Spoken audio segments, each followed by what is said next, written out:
नमस्कार दोस्तों, स्वागत है आपका अपना ही यूट्यूब चैनल टुडे एग्जाम पर।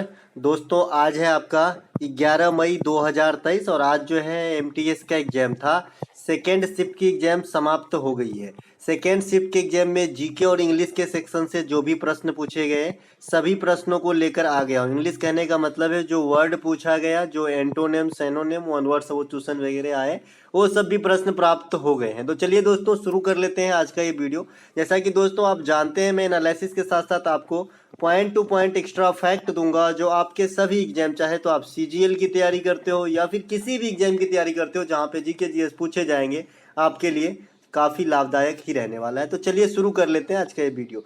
एक प्रश्न पूछा गया था, मिल्खा सिंह की आत्मकथा का नाम क्या है? रिपीट किया हुआ प्रश्न है। जब फर्स्ट शिफ्ट में एग्जाम चालू हुआ था, आपका 2 मई से स्टार्ट हुआ है ये वाली एग्जाम, तो वो फर्स्ट शिफ्ट में ही पूछा गया था रेस ऑफ माई लाइफ किसके पुस्तक है? तो the race of my life ही आत्मकथा है किसके? मिल्खा सिंह के। और यहाँ से फिर से रिपीट किया गया है हूबहू। दोस्तों पीडीएफ कहीं भी कोई भी खरीदेगा नहीं। पीडीएफ मैं फ्री में जब दे रहा हूँ तो आप खरीदने की क्या जरूरत है? लॉन्ग वॉक टू फ्रीडम के लेखक कौन है? नेल्सन मंडेला है। कौन है? Nelson Mandela. ये लॉन्ग वॉक टू फ्रीडम के लेखक हैं। इसके अलावा गोल्डन गर्ल जो है ये पीटी उषा की आत्मकथा है, इसे ध्यान रखेंगे।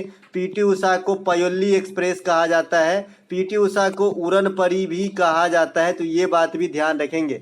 सेंचुरी इज नॉट एनफ ये सौरभ गांगुली की पुस्तक है जो भूतपूर्व बीसीसीआई के अध्यक्ष थे, वर्तमान में बीसीसीआई के अध्यक्ष रोजर बिन्नी है। कौन है? रोजर बिन्नी है। इसके अलावा playing it my best Sachin Tendulkar की किताब है। ये इंटरनेशनल क्रिकेट में सर्वाधिक रन लगाने वाले खिलाड़ी हैं, इसे मास्टर ब्लास्टर ऑफ इंडिया भी कहा जाता है। बिलीव जो है ये सुरेश रैना की पुस्तक है। सुरेश रैना भी रिकॉर्ड से कहाँ पीछे हैं?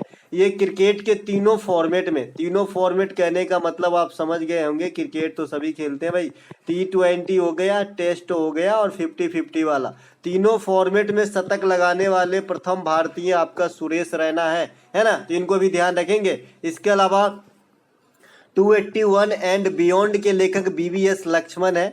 एस अगेंस्ट ओड्स के लेखक सानिया मिर्जा है, लेखिका है ना? सानिया मिर्जा टेनिस खेलती थी, ध्यान रहे, अब संन्यास ले ली है। तो ये एस अगेंस्ट ओड्स की लेखिका है, इन्हें भी ध्यान रखेंगे। अगला प्रश्न पूछा गया था, सत्यशोधक समाज की स्थापना कब हुई? 1873 ईस्वी में बताए हैं। दोस्तों जो भी क्वेश्चन आ रहा है 25 में से तो समझिए 17-18 क्वेश्चन हम बताए ही रहते हैं। आपका दिल ही कहता होगा, बाद बाकी 5-6 क्वेश्चन तो भाई एग्जामिनर हमसे पूछ के तो डालता नहीं है कि हूबहू ही डालेगा। सत्यशोधक समाज की स्थापना जो है 1873 ईस्वी में हुआ था, ज्योतिबा फूले द्वारा स्थापित। ये कहाँ पे हुआ था? महाराष्ट्र में। ज्योतिबा फूले साहब से एक और क्वेश्चन क्या है कि जो बालिका विद्यालय जो सबसे पहले इंडिया में लगा, ये आपका कहाँ पे लगा था? तो महाराष्ट्र के पुणे में लगा था। तो ज्योतिबा फूले साहब और इनकी पत्नी सावित्रीबाई फूले, तो इन दोनों के प्रयास से ही जो है संभव हो पाया था। और बाद में सावित्रीबाई फूले को फर्स्ट लेडी टीचर का दर्जा दिया गया था इंडिया में। इसके अलावा आर्य समाज इसी प्रकार से है। इसकी स्थापना 1875 ईस्वी में तत्कालीन बम्बई में होता है, आजकल मुंबई में है। ठीक है। आर्य समाज के संस्थापक कौन है? स्वामी दयानंद सरस्वती है। स्वामी दयानंद सरस्वती का ओरिजिनल नाम जो है आपका मूल शंकर है। इन्होंने वेदों की ओर लौटो का नारा दिया था, गो बैक टू वेदास, है ना? और इन्होंने सत्यार्थ प्रकाश नामक पुस्तक भी लिखा था, सत्यार्थ प्रकाश नामक पुस्तक भी लिखा था। इसके अलावा प्रार्थना समाज के संस्थापक 1800 सॉरी यहाँ पे ब्रह्म समाज होना चाहिए। ब्रह्मा समाज के संस्थापक 1828 में राजा राम मोहन राय है। ये आपका कोलकाता के अंदर करते हैं। इसके अलावा राजा राम मोहन राय को आधुनिक भारत का जनक कहा जाता है। सती प्रथा का जो अंत हुआ था 1829 में विलियम बेंटिक के समय, तो इसमें सर्वाधिक प्रयास जो है राजा राम मोहन राय का ही रहा था। ठीक है। राजा राम मोहन राय को राजा की उपाधि किसने दिया था, ये भी पूछा जाता है। तो अकबर सेकेंड ने दिया था, ये बात भी आपको जेहन में रखना है। आत्मीय सभा से भी जुड़े रहे राजा राम मोहन साहब 1815 ईस्वी में। प्रार्थना समाज के संस्थापक कौन है? आत्माराम पांडुरंग, महादेव गोविंद रानाडे, ये करते हैं आपका 1867 ईस्वी में। तो ये सभी समाज वगैरह। इसके अलावा इस फॉर्म में कुछ रामकृष्ण मिशन 1897, विवेकानंद, है ना? ये सब जो है कुछ आपको ध्यान रखना होगा। इसके अलावा मोजार्ट ऑफ मद्रास किसे कहा जाता है? ये क्वेश्चन 90% है, आया या नहीं आया है ना, क्योंकि एक बच्चा बताए इस प्रकार का कोई क्वेश्चन नहीं था। मोजार्ट ऑफ मद्रास जो है ए आर रहमान को कहा जाता है। ए आर रहमान संगीतज्ञ हैं, आप जानते हैं। A R Rahman 2 Grammy award जीते हैं। किस लिए जीते हैं? तो जय हो वाला गीत के लिए जीते हैं। तो ये बात भी आपको ध्यान रखना है। इसके अलावा जो ग्रैमी अवार्ड की बात आ गई तो इंडिया के लिए सबसे पहले ग्रैमी अवार्ड जीतने वाले जो हैं म्यूजिशियन, ये आपका है पंडित रविशंकर साहब। पंडित रविशंकर साहब सबसे पहले इंडिया के लिए ग्रैमी अवार्ड जीते थे और सर्वाधिक ग्रैमी अवार्ड जीतने वाले भी पंडित रविशंकर साहब ही हैं। पंडित रविशंकर साहब भारत रत्न भी जीते हैं। 1998 में सितार प्ले करते थे। ठीक है। इसके अलावा पानीपत की थर्ड लड़ाई से क्वेश्चन देखने को मिला है। ये तो काफी कॉमन सा है। 1761 में हुआ था। अहमद शाह अब्दाली और मराठों के बीच में हुआ है। देखिए ये जो भी ईस्वी मैं लिख के रखा हूँ ये सब किसी न किसी युद्ध का ईस्वी है, जो मैं यहाँ पे बार बार आपको बताते ही आया हूँ, इसीलिए टाइम न बचाते हुए सिर्फ ईस्वी रख लिया हूँ ताकि आपका रिवीजन भी हो जाए और थोड़ा तरोताजा भी हो जाए, है ना, कि कौन कौन से युद्ध कब हुआ था। तो 1526 में इब्राहिम लोदी और बाबर के बीच पानीपत की प्रथम लड़ाई बाबर विजय हो गया था। 1556 में अकबर विजय हो गया था। अकबर और हेमू के बीच पानीपत की सेकेंड लड़ाई। पानीपत की थर्ड लड़ाई 1761 अहमद शाह अब्दाली और मराठों के बीच अहमद शाह अब्दाली विजय हो गए थे। 1191 पृथ्वीराज चौहान तृतीय और मोहम्मद गोरी तराइन की प्रथम युद्ध पृथ्वीराज चौहान साहब विजय हो गए थे। 1192 पृथ्वीराज चौहान तृतीय और मोहम्मद गोरी के बीच गोरी विजय हो गए थे। 1764 है ना, हेक्टर मुनरो है ना, बंगाल का शासक, अवध का शासक और मुगल बादशाह के सेना, इन तीनों की संबंधित सेना मतलब सम्मिलित सेना, और हेक्टर मुनरो अंग्रेज के तरफ से बक्सर का युद्ध कहते हैं इसे, है ना। इसके बाद इलाहाबाद की संधि होती है 1765 में, जिसमें बिहार, उड़ीसा और बंगाल की दीवानी प्राप्त कर लेते हैं अंग्रेज। ये भी पूछा जाता है। 1757 जो है आपका पलासी का युद्ध है, रॉबर्ट क्लाइव और बंगाल के शासक। तो ये सभी कुछ ध्यान रखना है आपको युद्ध के बारे में। मैंने जितने इसमें लिख रखा है सभी किसी न किसी युद्ध से संबंधित है। एक और याद रखिएगा, इंपोर्टेंट, अच्छे एग्जाम में आ जाता है। 1760 इसे बोलते हैं वार्डीवास का युद्ध। वार्डीवास का युद्ध, इसमें जो है इंग्लिश मैन और फ्रांसीसी मैन, अंग्रेज और फ्रांस के बीच में हुआ था, जिसमें फ्रांस को बिल्कुल हरा दिया था, लगभग सुपरा साफ कर दिया था। इसके अलावा अगला प्रश्न पूछा गया था कि भारत का प्रथम उद्यान मकबरा कौन सा है। देखिए भारत का प्रथम उद्यान मकबरा हुमायूं का मकबरा है, जो कहाँ पर है, दिल्ली के अंदर है। ये गार्डनिंग टाइप का मकबरा है, इसीलिए जो है ये पब्लिक प्लेस है, लोग यहाँ विजिट करते हैं। ये मतलब पर्यटन स्थल है ना। कहाँ पे है? दिल्ली के अंदर है। हुमायूं का मकबरा नई दिल्ली में है। इसके अलावा हुमायूं का मकबरा को किसने बनवाया था? 200 बार पूछा गया ये क्वेश्चन है आपके टीसीएस के पेपर में, यानी जो भी टीसीएस पेपर सेट करते हैं। ठीक है, तो ये आपका हुमायूं की जो विधवा पत्नी थी हमीदा बानो बेगम, इन्होंने ही बनवाया था आपका हुमायूं का मकबरा। हुमायूं के बारे में जो मुगल शासक है इसे अभागा शासक कहा जाता है। अभागा शासक, क्योंकि इसे शेर शाह सूरी के द्वारा जो है पराजय मिला था और हमेशा इसे पराजय ही मिलता रहा। शेर शाह सूरी के द्वारा 2 युद्ध होता है, एक 1539 में और एक 1540 में, दोनों में जो है ये विफल रहे थे और 1540 के बाद इसे जो है सत्ता छोड़ना पड़ा था और बीच में सूर्यवंश की स्थापना हो गई थी शेर शाह सूरी के द्वारा। तो ये बात भी ध्यान रखेंगे। ठीक है, शेर शाह पिक्चर भी है भाई, है ना, शेर शाह पिक्चर भी है। शेर शाह सूरी सूर्यवंश के संस्थापक थे, ये भी पूछा गया आपका। शेर शाह सूरी का बचपन का नाम क्या है? फरीद खां। मकबरा कहाँ है? सासाराम बिहार, है ना, सासाराम बिहार। तो ये सभी बात ध्यान रखते हुए मैं आगे निकल जाता हूँ। तो कहाँ पे आए हम फिर से? हुमायूं का मकबरा कौन बनाया? तो विधवा पत्नी हमादा बानो बेगम। इसके अलावा जो हुमायूं नामा किताब है, इनके लेखक कौन है? गुलबदन बेगम है। इसके अलावा आगरा का किला कौन बनवाया है? तो ये अकबर बनवाया है। ये कहाँ पे है? तो आगरा, तो नाम से ही स्पष्ट है भाई। अच्छा, आगरा से बात आ गई तो बताओ आगरा शहर की स्थापना किसने करा? हमारे पास पॉइंट टू पॉइंट क्वेश्चन है भाई। तो सिकंदर लोदी जो है ये आगरा शहर को बसाया था, ध्यान रहे। इसके अलावा अगर आपसे पूछता है कि प्रथम सुनियोजित मुगल शहर कौन सा था, तो आपका आंसर होगा फतेहपुर सिकरी। जो सिकरी है ये प्रथम सुनियोजित मुगल शहर था। तो ये बात भी ध्यान रखेंगे। जिस प्रकार से आपसे पूछा जाता है कि हड़प्पा काल में सबसे पहला बसा हुआ शहर संभवतः कौन सा है? संभवतः, क्योंकि हड़प्पा काल में कुछ भी 100% नहीं कहा जा सकता, क्योंकि सब अनुमान पे होती है ना। तो हड़प्पा ही सबसे पुराना शहर माना गया है हड़प्पा काल का, है ना। तो ये सब कुछ क्वेश्चन की फॉर्म भी आपको पता होना चाहिए कि कैसे क्वेश्चन आते हैं, तभी आप एग्जाम की जो है जड़ तक पहुंचोगे और एग्जामिनर के पेट से क्वेश्चन निकाल लोगे, है ना। जर्मनी की प्रथम बार हैंडबॉल प्रतियोगिता कब हुई थी? ये 1917 में हुआ था। प्रथम राष्ट्रमंडल खेल आने वाले शिफ्ट के लिए 1923 में, प्रथम ओलंपिक खेल 1896 में एथेंस से, प्रथम राष्ट्रमंडल खेल हैमिल्टन कनाडा से, प्रथम एशियन गेम 1951 नई दिल्ली से। तो ये सब कुछ चुनिंदा खेल हैं जो आपको ध्यान रखना चाहिए। अच्छा, एक चीज और याद रखिएगा कि ये जो ग्रैंड स्लैम टूर्नामेंट होते हैं 4, ये कौन कौन से होते हैं भैया? ऑस्ट्रेलिया ओपन होते हैं, इसके बाद फ्रेंच ओपन होते हैं, इसके बाद विंबलडन होते हैं, इसके बाद यूएस ओपन होता है। तो इसमें जो है सबसे नवीन जो है कौन सा है? तो बताइएगा, ऑस्ट्रेलिया ओपन सबसे नवीन है ना? इसके हाँ सबसे नवीन है। तो ये भी बात आपको ध्यान रखना है। इसके अलावा जो आपका एक चीज और यहाँ पे एक चीज और, अगले प्रश्न की तरफ चलते हैं। अगला प्रश्न फिर से रिपीट किया गया था दोस्तों, पंडित बिरजू महाराज का संबंध किससे है? तो कथक नृत्य से है। कथक कहाँ है? उत्तर भारत का नृत्य है। अब तो 8 शास्त्रीय नृत्य, इसके अलावा जो भी कैरेक्टर वगैरह है, आर्टिकल वगैरह है, फंडामेंटल राइट है, मौलिक कर्तव्य है, ये सब तो आपके दिमाग में छप गए होंगे ना, आई थिंक, है ना? और छपना भी चाहिए, है ना? सफलता चाहिए तो छापना पड़ेगा, है ना?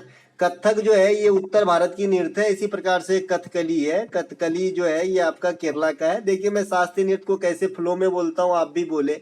भरतनाट्यम तमिलनाडु, कथकली केरल, मोहिनीअट्टम केरल, कथक उत्तर भारत, ओडिसी ओडिशा, मणिपुर मणिपुर का है। इसके अलावा सतरिया असम का है। एक और छूट रहा है, 3 3 6 एक साथ, कुचिपुड़ी आंध्र प्रदेश। तो इस प्रकार से जो आपका शास्त्रीय नृत्य है कहाँ कहाँ से बिलोंग करता है, किस किस स्टेट में किया जाता है। पंडित बिरजू महाराज का घराना कोई पूछेगा तो लखनऊ घराना बता देना। और पंडित भीमसेन जोशी का किराना घराना है। और जो भी तबला वादक होते हैं जनरली बनारस घराने के होते हैं, तो ये भी बात ध्यान रखिएगा। लच्छू महाराज, सुखदेव महाराज, सितारा देवी, मालविका सरकार, ये सभी कथक के जो है नर्तक एवं नर्तकी हैं। साथ ही मैंने आपको बताया था कि महाराज सरनेम से इंड करने वाले जनरली कथक से संबंधित होते हैं। इसके अलावा कल्याणी अम्मा, रागिनी देवी, शांताराम मोहिनीअट्टम से संबंधित है। उदय शंकर, कृष्णा नायर, मृणालिनी साराभाई, ये कथकली से संबंधित है। यामिनी कृष्णमूर्ति, राधा रेड्डी, राजा रेड्डी, वेदांतम सत्यनारायण, ये सभी कुचिपुड़ी के नर्तक और नर्तकी हैं, जिसमें यामिनी कृष्णमूर्ति भरतनाट्यम भी कर लेती है।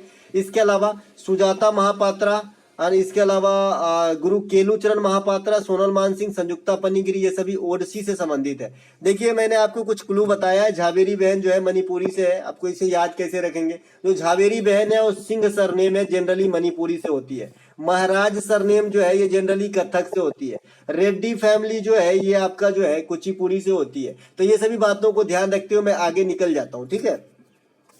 बाजीराव प्रथम के पिता का नाम पूछा गया था, बालाजी विश्वनाथ। बालाजी विश्वनाथ को मराठा साम्राज्य का सेकंड संस्थापक कहा जाता है, द्वितीय संस्थापक कहा जाता है बालाजी विश्वनाथ को। मराठा साम्राज्य के संस्थापक कौन थे? तो शिवाजी थे, है ना, छत्रपति शिवाजी। तो इसे भी ध्यान रखेंगे। मगध की राजधानी रिपीट किया गया है तो गिरिब्रीज, या इसे ही जो है आपका राजगीर कहा जाता है, ये मगध की राजधानी है। आपको मालूम है कि जनपद जो है 16 हुआ करता था। 16 जनपद में अलग अलग राजधानी, जैसे बज्जी लिच्छवी की राजधानी थी, जो आजकल आप मुजफ्फरपुर वगैरह देख रहे हैं, ये कभी जो है लिच्छवी हुआ करता था, है ना। इसके अलावा जो आपका अंग है, एक अंग की चंपा, ये ज्यादा पूछता है। अंग महाजनपद की राजधानी तो चंपा होती है, मगध की गिरिब्रीज होती है। विराटनगर वगैरह भी है ना। इसके अलावा जो है कौशल है, कौशल का जो है आपका श्रावस्ती राजधानी था। और 16 महाजनपद का वर्णन जो है ये अंगुत्तर निकाय में है। किसमें है? अंगुत्तर निकाय नामक ग्रंथ में है। तो ये बात भी आपको ध्यान रखना है।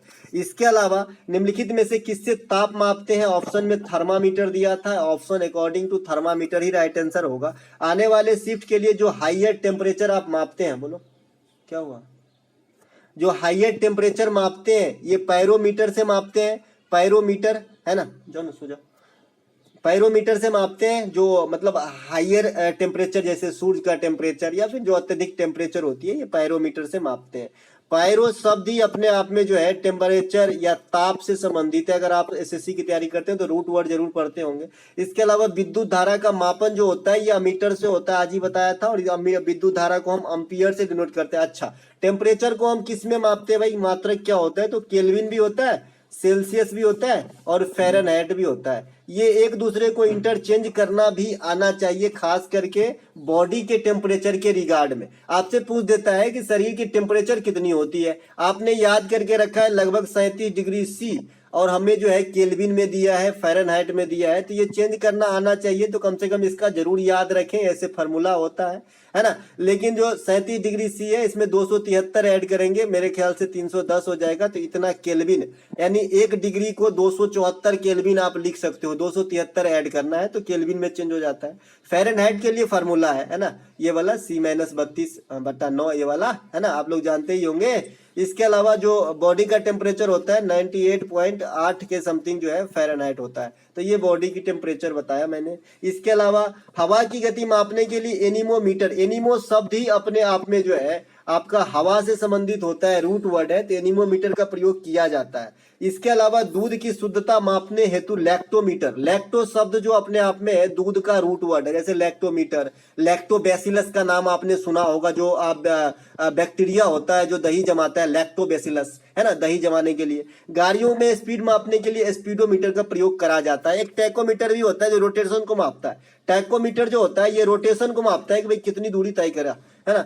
समुद्र की सतह का क्रस्ट बना होता है, देखिए ऑप्शन नहीं है, जो पृथ्वी पे भी क्रस्ट मेंटल क्रोड होता है, और समुद्र में कहीं ना कहीं पानी तो वो भी तो लेयर है, तो वो जो समुद्र का सतह है उसके बाद भी क्रस्ट मेंटल क्रोड कॉन्ट होता है। अब क्रस्ट मेंटल क्रोड जो बच्चे नहीं जानते हैं, मान लीजिए ये हमारा पृथ्वी है और इसमें मैंने छोटे छोटे बनाना है, ये 3 है, मैंने 3 है, ये 3 लेयर है जी। ऊपर वाले लेयर को हम क्रस्ट कह देते हैं, क्रस्ट जिसपे हम लोग चल फिर पाते हैं। जो बीच वाले हैं ना जी, इसे मेंटल कह देते हैं, और जो सबसे नीचे वाले हैं इसे क्रोड कहते हैं, और हिंदी में इसे गुरुमंडल भी कहते हैं, गुरुमंडल, ठीक है, गुरुमंडल भी कहते हैं सबसे नीचे वाले को, गुरुजी, है ना। तो यहाँ पे क्रस्ट जो है ये सियाल और सीमा का बना होता है, सियाल SIAL यानी सिलिका और एल्युमिनियम, सीमा SIMA सिलिका और मैग्नीशियम, ये ऊपर पाया जाता है, ठीक है। अगर आपसे कोई पूछे कि पृथ्वी के सतह पे सबसे ज्यादा कौन सा धातु पाया जाता है, तो आप एल्युमिनियम बताना, क्योंकि एल्युमिनियम धातु है, लेकिन ऑक्सीजन वगैरह तत्व है। तो अगर तत्व पूछा जाएगा कि कौन सा तत्व सबसे ज्यादा है, तो ऑक्सीजन होता है, ठीक है,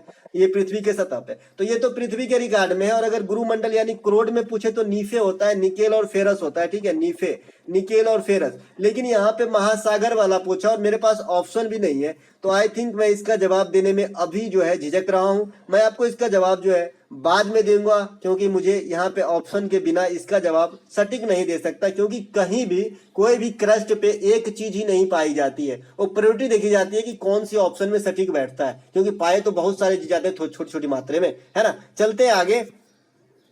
यहाँ पे अगर समुद्र की बात आई है तो थोड़ा सा इससे भी सीख लेते हैं, सिखाऊंगा हर जगह कुछ ना कुछ जरूर। समुद्र की गहराई जो है आप फेदोमीटर से मापते हैं। समुद्र में डूबी हुई वस्तु का पता लगाने के लिए सोनार का प्रयोग किया जाता है। समुद्र के और क्या है भाई, समुद्र में जो है आपका समुद्र में क्या आता है, ज्वार भाटा आता है, 2 बार ज्वार 2 बार भाटा प्रतिदिन। इसके अलावा समुद्री सतह जो है ग्लोबल वार्मिंग के कारण बढ़ घट रहे हैं ज्यादा, ये भी आपको ध्यान रखना चाहिए। अगर आप पीसीएस वगैरह की मेंस वगैरह लिखते हैं तो ये सब जो है थोड़ी बहुत नॉलेज होनी चाहिए, है ना। चलते हैं आगे। इसके अलावा हिमालय की नदियां किस प्रकार की नदियां हैं, तो ऑप्शन में 12मासी दिया गया था। जो नदी कभी नहीं सूखता है उसे 12मासी कहा जाता है। एक सीजनल नदी होता है कि जब बारिश होगा तब पानी रहेगा और जब नहीं रहेगा तब सूख जाएगा। तो हिमालय से जो नदी निकलती है, चूंकि हिमालय न्यू फोल्डेड माउंटेन है, बलित पर्वत है, जो जिंदा पर्वत है, कल मैंने बताया था ना देहाती भाषा में, एक तो जिंदा पर्वत, एक मरा हुआ पर्वत। मरा हुआ पर्वत से पानी वगैरह नहीं निकलते, जिंदा पर्वत से पानी वगैरह निकलते हैं। तो हिमालय से पानी वगैरह निकलते हैं, जिंदा पर्वत है, पानी निकलता रहता है, तो इससे क्या होता है, नदियां में जो है फ्लो बनी रहती है। ये हिमालय से निकलने वाली नदियां जी गंगा, सरस्वती, चंद्रभागा, बिपाशा, गंडक, राप्ती, विस्ता, विस्तता होगा, ये विस्तता,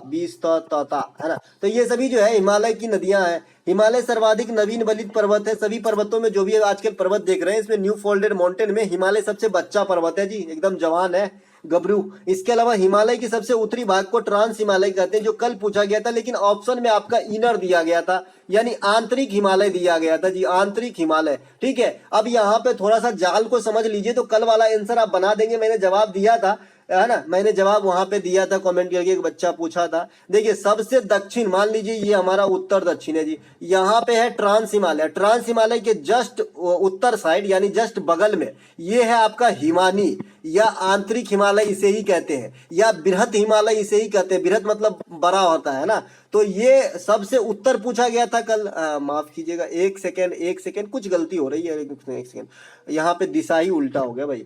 सबसे उत्तर में है आपका ट्रांस हिमालय, ठीक है, यहाँ पे है ट्रांस हिमालय। और ट्रांस हिमालय के दक्षिण में यानी यहाँ पे है आपका हिमानी, या बृहत हिमालय कहिए, या फिर क्या कहिए इसे, बृहत हिमालय कहिए, हिमानी कहिए, या फिर इनर हिमालय कहिए, आंतरिक हिमालय कहिए। ठीक है, तो ये दिया गया था आपके ऑप्शन में और पूछ रहा था कि इनमें से सबसे उत्तरी कौन सा है। तो ट्रांस नहीं हुआ तो इस सेकेंड उत्तरी तो ये होगा ना, तो ये हो जाएगा, यही कल पूछा गया था जी, है ना। तो यहाँ पे देख लिए, सबसे उत्तरी को ट्रांस हिमालय या प्रा हिमालय कहते हैं, सबसे दक्षिणी भाग को शिवालिक कहते हैं, इसमें सबसे नीचे हो जाएगा। इसके अलावा ट्रांस हिमालय के दक्षिण में बृहत हिमालय है, या जिसे हिमानी कहते हैं, या फिर इसे आंतरिक हिमालय कहते हैं, जो मैंने अभी अभी बताया था खींच के कि भाई ट्रांस के बगल में हुआ और सबसे उत्तरी पूछा, तो सबसे किनारे वाला नहीं है, तो सेकंड किनारा वाला तो आंसर हो सकता है ना। तो यही कल पूछा गया था, एग्जामिनर भी बहुत चालाक है भाई। सबसे अधिक चावल का उत्पादन कहाँ होता है, देखिए ये भी क्वेश्चन आपके एग्जाम में आ गया है। तो ये चाइना के अंदर होता है, चावल का और गेहूं का, ये दोनों का उत्पादन 1 नंबर पे चाइना, 2 नंबर पे भारत है। ठीक है, इसके अलावा इंडिया में जो कुछ लार्जेस्ट प्रोड्यूसर स्टेट है, इसके बारे में भी आपको ध्यान रखना है ना, क्योंकि पहले वाले शिफ्ट से भी क्वेश्चन इस प्रकार के आए हैं। क्वेश्चन 3-4 छूट गए थे, मैंने पीडीएफ लिखा था लेकिन स्लाइड हो गया था पहले और छूट गया, वो भी बताना है, लास्ट में बता दूंगा फटाफट। कथकली शास्त्रीय नृत्य किस राजा के संरक्षण में मिला था, वहां पे दिया गया था कर्नाटक के राजा, आंध्र प्रदेश का राजा, केरल के राजकुमार। तो यहाँ पे अकॉर्डिंग टू ऑप्शन केरल के राजकुमार सही होगा, क्योंकि केरल का है आपका कथकली नृत्य। जनगणना 2011 के अनुसार जी केंद्र शासित प्रदेश में सबसे कम घनत्व पूछा गया है। देखिए केंद्र शासित प्रदेश में सबसे कम घनत्व जो है ये अंडमान निकोबार द्वीप समूह का है, 46 के समथिंग है जी, है ना, 46 के समथिंग है, तो यही आंसर हो जाएगा। इसके अलावा सबसे अधिक जनसंख्या घनत्व दिल्ली का है, ओवरऑल भी और केंद्र शासित प्रदेश में भी। ओवरऑल कहने का मतलब है कि सभी स्टेट और यूटी मिला के भी सबसे ज्यादा घनत्व की बात करेंगे तो दिल्ली ही में होता है। तो इसे मैं समझाया था आपको कि एग्जामिनर कई बार आपके साथ गुगली बॉल डाल के, आप देखते नहीं है, बॉल पास होके स्टंप उड़ जाती है। कैसे पता है, जैसे क्वेश्चन पूछ देता है कि निम्नलिखित में से सबसे अधिक जनसंख्या घनत्व कहाँ की है। आपने ऑप्शन में बिहार देखा और सट से मार के आगे जो है निकल गए। ऑप्शन में एक ऑप्शन दिल्ली भी था और क्वेश्चन में ये नहीं लिखा था कि केंद्र शासित प्रदेश, ये लिखा था कि निम्नलिखित में से, चाहे तो केंद्र शासित प्रदेश हो चाहे स्टेट हो, हमें कुछ भी नहीं करना, इन दिए गए में से सबसे घनत्व ज्यादा किसकी है, तो ओवरऑल दिल्ली की होगा। तो बातों को संभालिए और बातों को समझिए, तभी आप वहां तक जाएंगे जहां आप चाहते हैं। चलिए अगला पॉइंट देखते हैं। राज्यों में सबसे अधिक जनसंख्या घनत्व दोस्तों बिहार का होता है और सबसे कम जनसंख्या घनत्व अरुणाचल प्रदेश का होता है ना। सबसे अधिक जनसंख्या जो है उत्तर प्रदेश में है, ये कभी नहीं बदलने वाला, और सबसे कम जनसंख्या सिक्किम में है। सिक्किम के अंदर 3 रिकॉर्ड है दोस्तों, सबसे कम जनसंख्या है, सबसे कम जनसंख्या अर्बन है, सबसे कम जनसंख्या रूरल है। ये सब सिक्किम अपने पास लेके रिकॉर्ड बैठा है। सबसे अधिक लिंगानुपात जी केरल का है, सबसे कम माफ कीजिएगा, सबसे अधिक लिंगानुपात केरला का है, सेक्स रेशियो, और सबसे कम हरियाणा का है ना। सबसे केंद्र शासित प्रदेश में अगर बात करें कि सबसे अधिक लिंगानुपात अगर है तो पुदुचेरी का है, सबसे अधिक लिटरेसी रेट वाला केरल है, सबसे कम बिहार है, सबसे अधिक नगरीय जनसंख्या अर्बन पॉपुलेशन जो है ये महाराष्ट्र का है, सबसे कम सिक्किम का है बताया। सबसे अधिक जनसंख्या जो नगरीय है ये परसेंटेज के हिसाब से गोवा है, कल यही एक बच्चा बात कर रहा था, है ना। तो परसेंटेज के हिसाब से गोवा है, वैसे ओवरऑल पॉपुलेशन के हिसाब से महाराष्ट्र की नगरीय जनसंख्या सबसे ज्यादा है। देखिए बेरोजगारी से आज फिर से क्वेश्चन इकोनॉमिक्स से आया है, किस प्रकार की बेरोजगारी में व्यक्ति अपना पूरा सामर्थ्य का इस्तेमाल नहीं कर सकता, बताया था, और जो बताऊंगा वही आएगा, ये तो आप जानते ही हो, काला जवान, है ना। तो ये प्रच्छन्न बेरोजगारी है जी दोस्तों। मैं आपको क्या बताया था कि गांव में किसी के पास 2 ही बिस्वा खेत है, 2 ही कट्ठा खेत है, 2 ही कट्ठा मान लीजिए, बिस्वा तो बहुत हो गए, है ना।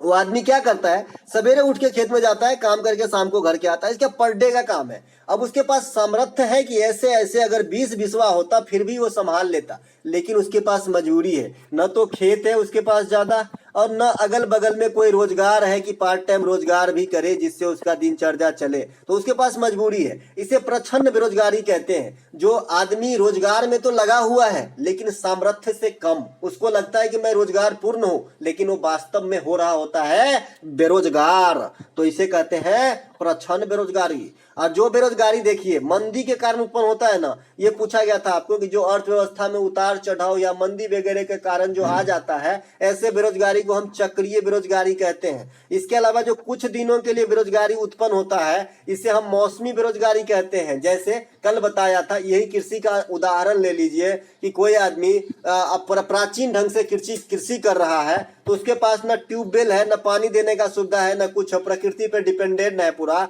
तो क्या करता है, रबी का फसल, खरीफ का फसल उगा लेता है, बीच वाले टाइम में वो खाली बैठ के ताश खेलता है। तो इससे क्या हो जाता है, ये जो है मौसमी बेरोजगारी है, ये वाला समय इसके पास हर साल आता है और हर साल ये जो है बिना काम का होता है इस समय। ठीक है, इसके अलावा चलते हैं आगे। ये तीनों बेरोजगारी आप समझ गए, मैंने पहले ही समझा दिया था। 1997 में निम्नलिखित में से कौन सी योजना लाई गई थी? स्वर्ण जयंती शहरी रोजगार योजना हो जाएगा अकॉर्डिंग टू ऑप्शन। ठीक है, इसके अलावा प्रधानमंत्री ग्रामोदय योजना भी ऑप्शन में था, इसकी शुरुआत 2000 ईस्वी में हुई थी। स्वर्ण जयंती ग्राम स्वरोजगार योजना 1999 में हुई थी। अन्नपूर्णा योजना की शुरुआत 2000 में हुई थी। अंत्योदय यानी योजना की शुरुआत 2000 में हुई थी। एक प्रश्न आपसे आया था कि बागनी ऐसा नहीं था कि बाघ की गुफाएं, जो बौद्ध गुफाएं हैं, वो किस राज्य में स्थित है जो बागनी नदी के किनारे भी है? इस प्रकार से प्रश्न पूछे गए थे। तो ये एमपी में है। देखिए ये क्वेश्चन 100% जो है एक्यूरेट ऐसे ही नहीं पूछा गया था, ये मैं नहीं कहूंगा, इसमें 90% पे हूं मैं। ठीक है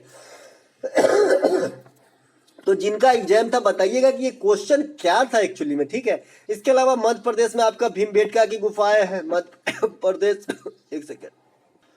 इसके अलावा जो है मध्य प्रदेश में भीमबेटका की गुफा है। माफ कीजिएगा दोस्तों, खांसी अभी तक ठीक नहीं हुई। इसके अलावा एलिफेंटा की गुफा, अजंता की गुफा, ये सब महाराष्ट्र के अंदर है ना। इसके अलावा एक बराबर की गुफा है, बराबर की गुफा दोस्तों बिहार के अंदर है। कई दफा एग्जाम में पूछा गया क्वेश्चन है ना। इसके अलावा मैं आपको बता दूं, एक इंग्लिश में पूछा गया था, रैग्स टू रिच, इसका मतलब होता है रंक से राजा बन जाना। रंक से राजा बन जाना मतलब गरीब से अमीर बन जाना। इसके अलावा एक पूछा गया था वन वर्ड सब्स्टिट्यूट में कि भाई जहां पे मॉन्क लोग रहते हैं, जो मॉन्क लोग के निवास स्थल होते हैं, उसे क्या कहते हैं? तो मॉन्स्ट्री कहते हैं। इसके अलावा एक प्रश्न आपका एंटोनिम देखने को मिला ऑफुल का। ऑफुल का मतलब क्या होता है? भयावह, भय पैदा करने वाला, भयावह, है ना। कुरूप समझते हैं? कुरूप भी हो सकता है ऑफुल का मतलब, है ना। एकदम जो है घृणात्मक टाइप से हो जाएगा ऑफुल, डरावना, है ना। तो इसका अट्रैक्टिंग हो जाएगा, है ना, चैंटिंग हो जाएगा, एल्यूरिंग हो जाएगा, है ना। तो ये सब जो भी होगा अट्रैक्टिवनेस से रिलेटेड, वो इसका जो है एंटो हो जाएगा। इस प्रकार से एक प्रश्न और पूछा गया, किस प्रकार के केशिका में केंद्रक झिल्ली में सेल मेम्ब्रेन की अनुपस्थिति होती है? देखिए मैंने आपको बताया है कि भाई प्रोकैरियोटिक और यूकैरियोटिक, प्रोकैरियोटिक और यूकैरियोटिक एक होता है। तो यूकैरियोटिक जो है ये आपका जो है क्या है? अमीर है। अब प्रोकैरियोटिक जो है ये क्या है? गरीब होता है। तो जब भी कमी वाला बात करें ना तो प्रोकैरियोटिक को मारिएगा। पता है तो बहुत अच्छा, नहीं तो तुक्का मारने के लिए प्रोकैरियोटिक सही है। तो यहाँ भी मैं प्रोकैरियोटिक के साथ चला जाता हूँ। ठीक है, क्योंकि इसमें केंद्रक आपका जो केंद्रक झिल्ली है इसकी अनुपस्थिति होती है, यानी अब्सेंट होता है। फर्स्ट शिफ्ट के 4 क्वेश्चन छूट गए थे, मैंने लिखा बड़ा शिद्दत से था लेकिन छूट गया था। झिझिया कहाँ का लोक नृत्य पूछा गया था, तो बिहार का है। सामा चकेबा, जट जटिन, छठ पर्व, ये सभी बिहार का है। सरहुल, जट जटिन, झिझिया, छऊ, ये सब झारखंड का है। कर्मा, सुआ, राउत नाचा, पंडवानी छत्तीसगढ़ का है। रासलीला, कजरी उत्तर प्रदेश का है। घूमर, गनगौर, सुइसनी, कलबेलिया ये राजस्थान का है।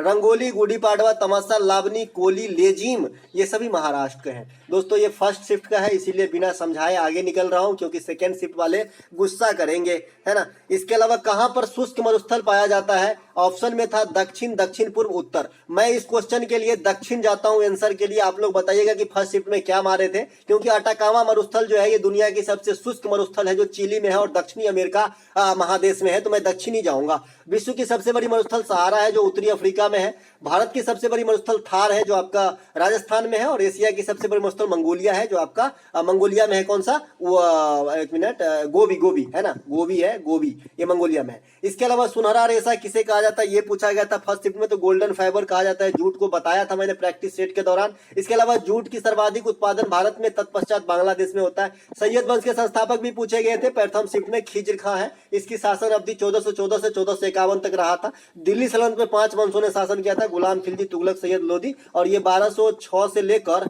1526 तक चला था, है ना। तो दोस्तों ये थे आज के सेकेंड शिफ्ट में आए सभी प्रश्नों का एक जोरदार एनालिसिस। अगर आपको अच्छा लगे तो अपने दोस्तों में शेयर जरूर कीजिएगा। और ये पीडीएफ आपको हमारे टेलीग्राम चैनल टुडे एग्जाम, जिसका सेम नाम है, डिस्क्रिप्शन में लिंक भी है, तो ले लीजिए ना पीडीएफ। अभी देख लीजिए वीडियो, आप पढ़िए ना, एक्स्ट्रा फैक्ट को छांट छांट कर रखिए, एग्जाम में जो है क्वेश्चन को मसल दीजिए। मिलेंगे नए